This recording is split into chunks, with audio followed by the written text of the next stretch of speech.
Here's the thing about sailing Star of the Seas. I loved it. Genuinely loved it. But one night in the AquaDome Theater, I looked around at those seats and thought, Royal Caribbean is going to fix this. They did. I'm Chief Matt, Ports and Pensions, retired fire chief. I've been on Star, and when Legend of the Seas gets to Fort Lauderdale this November, I'm booking. Here's exactly why. 5 things that are genuinely better on Legend than Star, and one honest trade-off you need to know before you decide. Let's go. Legend launches July 4th. 3rd ship in the Icon class, right behind Icon and Star. Mediterranean through October. Barcelona, Rome, then Fort Lauderdale starting November 8th. The foundation is identical to Star. Royal Promenade, Crown's Edge, Flow Rider, Surfside, same cabin layouts. I've got all of that on film from my Star sailing, and I'll show you the comparisons as we go. But here's what changed. And these 5 things are exactly what repeat Icon-class cruisers have been asking for since Icon launched in 2024. Starting with number 1. Number 1. The AquaDome seating. I'll tell you exactly where I felt this. We were in the Aquadome Theater on Star. Family behind us. Dad, couple of young kids who couldn't see over the rows. We moved over to the lounge chair so they could have our seats. 10 minutes into the show, the dad looks over at us and says, and I'm quoting him directly, "I know those seats are much more comfortable." He was right. The lounge chairs have back support. The standard rows don't. Royal Caribbean felt it too.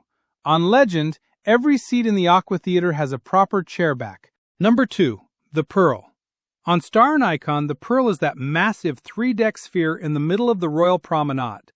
Color-changing panels. Every time you walk through, it stops you. It's genuinely impressive. On Legend, they rebuilt the inside from scratch. 627 LED panels.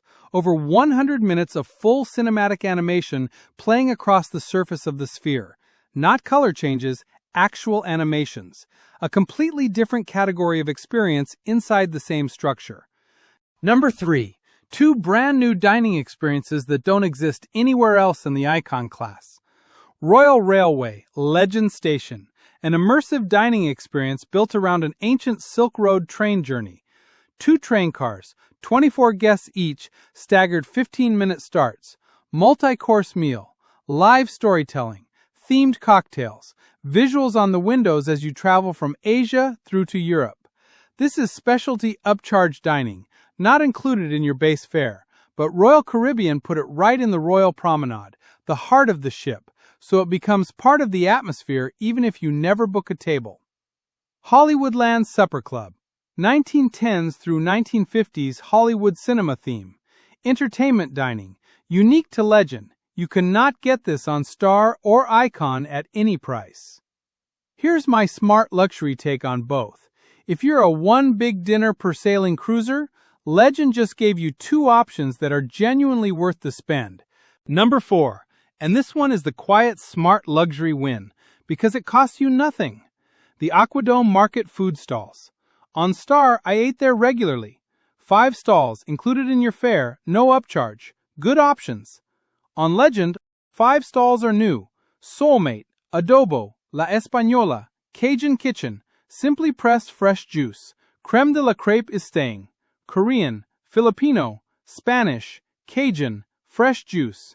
5 completely new culinary concepts, still included in your fare.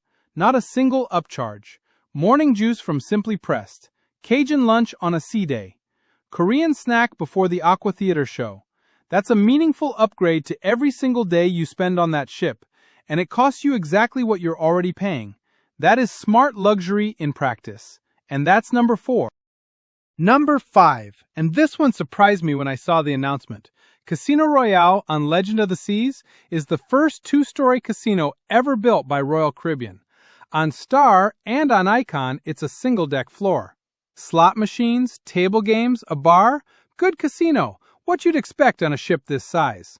On Legend, they built up 2 full decks, grand staircases connecting the levels, hundreds of slot machines, dozens of table games, a central bar area in the middle of the action. Now, I want to be straight with you on this one. I'm not a high roller, But here's why this matters, even if you never sit down at a single table. A 2-story casino changes the energy of the entire evening on a sea day. It's a destination. People walk through it. The bar is a gathering point. The scale of it, the sound, the light, the activity on 2 levels makes it part of the ship's atmosphere in a way a single-floor room just isn't. Royal Caribbean put serious money into making this a landmark space. It shows. Those are your 5. Now the honest trade-offs. Quick note before we get into it. I'm Matt from Ports and Pensions, retired fire chief. If you're planning a cruise and you want the real footage tour of the ships I sail on, hit subscribe before you keep going. I'll be there with the camera. Back to it. All right, the honest trade-offs, because that's what this channel does. The Attic is gone. On Star and Icon, the Attic is a free comedy club in the Royal Promenade. Good shows included in your fare. Repeat cruisers, especially on sea days, make it a go-to. Royal Railway is in that space on Legend. That's a paid specialty experience where a free entertainment venue used to be. Royal Caribbean hasn't confirmed yet whether the Royal Railway bar area stays open to general passengers. Royal Bling, the themed jewelry store, is replaced with general retail. If you were a Royal Bling shopper, the merchandise is still on board, just in a different location. Nothing on this list is a reason not to sail, but you should know going in.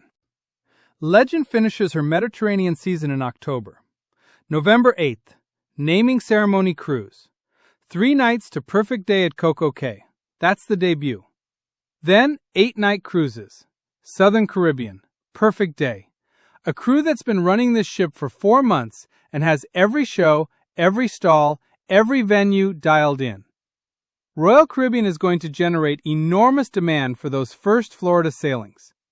If you're considering an Icon-class cruise for late 2026 or into 2027, those November dates are worth watching now, before the awareness spike that hits when the July launch coverage goes wall to wall.